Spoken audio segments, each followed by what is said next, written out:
Ilang oras matapos ipanalangin yung mapayamang eleksyon sa barangay bukas, ay tinambangan ang election officer, kanyang staff at 2 police escorts dito sa Masbate.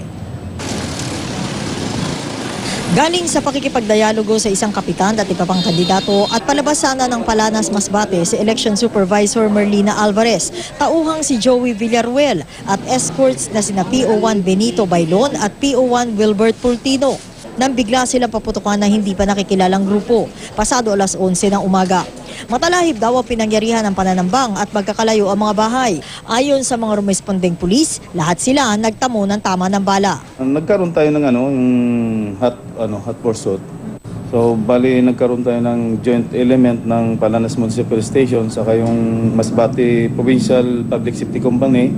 Ang mga ganitong insidente ang labis pinangangambahan ng mga gurong magsisilbing Board of Election Inspectors bukas. Sana naman bigyan ng sapat na protection yung mga teachers para naman sa paglalakbay nila o kaya pagpunta sa mga polling precinct na kung saan sila na-assign. Ilang oras bago ito, nanawagan si Masbate Bishop Jose Bantolo sa mga kandidato. Hayaan mo yung tao kung sino yung i-elect nila. No? Hayaan mo, sabihin mo yung kandidato mo, then let them choose. No?